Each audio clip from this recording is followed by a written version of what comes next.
All right, so let's talk about scenes. And what scenes, of course, are great for helping you remember, recall instantly any of the previous settings that you've done. So if you have set up different songs for different services, and actually I'm just going to show you what we have here set up at the sanctuary. You can see that they have a scene per song that is set up. So for each one of these songs, you can see that these were the last services that were held here. They can instantly recall right before each one of those songs and pull those up. So as you would expect with a scene. Some new things that we've added for scenes is the ability to actually do an audio crossfade when you change scenes. And this is actually really, really cool and gives you a nice professional scene crossfade. And it's something that's typically not available at any console in this price point. And it's coming to our M300 console also in an update that'll be available by the end of the year. So in order to save the scene, the first thing that we're going to do, let's set something up that actually sounds half decent. So I'm going to play this and just do an acoustic kind of version of the song that we've been listening to.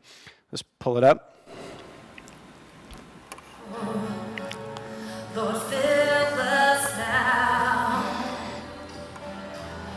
Lord, fill me now, Lord.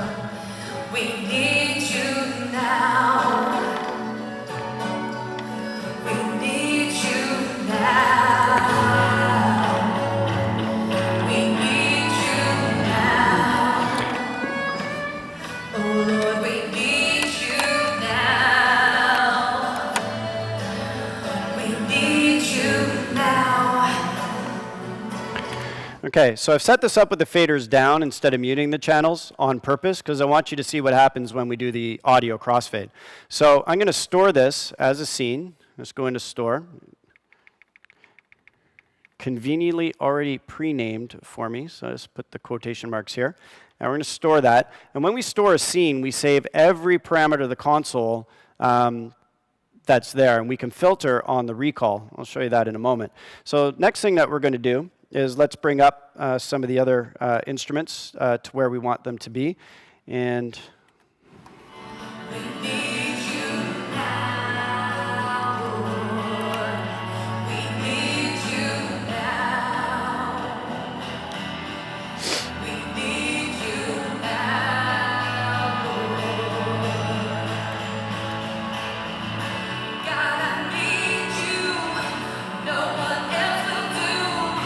I so okay, and let's store that one. Slightly different name here. And we'll store that.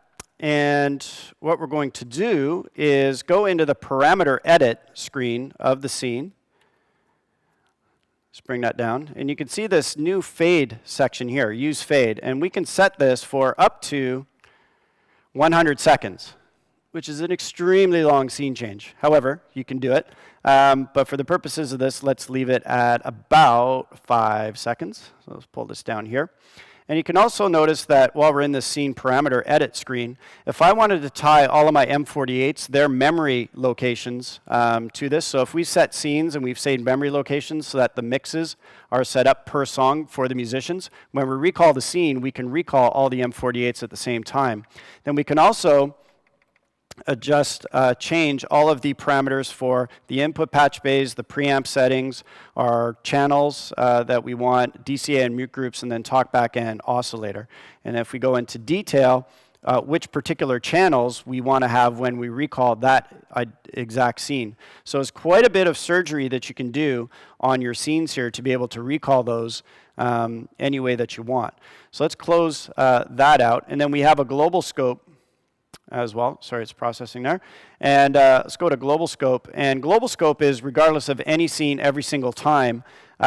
We will not recall the mains in this case. And I typically recommend to everybody when you have your scenes set up and ready, turn off your mains, because if you've saved a scene with your fader at 0 dB for your mains, some scenes are up there, other scenes are down.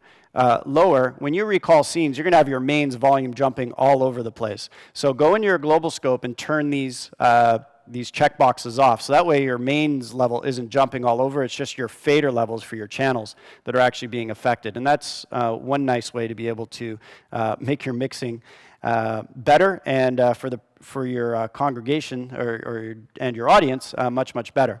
Now that we have these set up and ready to go, let's just recall this scene, and I think I have this set up for fade. Yes? Okay. So now when I recall this scene here,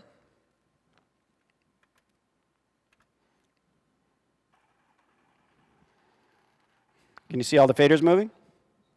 All right. And then let's press play here. Fill us now, Lord, fill us now. Lord, fill me now. Do something a little more dramatic for you here. There we go. We need you now, Lord. God, I need you. No one else will do. I surrender. All right, so did you see that? It just pulls down the faders, and it prioritizes the DSP so that the audio is taking priority, then the faders will join to match it. But it's a nice professional feature that you can do, especially if you make scene changes. We put it in here for the purposes of theater, because theater, obviously, they have multiple scene changes, and they need to do them on the fly while the actors are still on the stage. So this allows it to actually do an audio crossfade while we're in there. So that's the power of scenes that are built in there.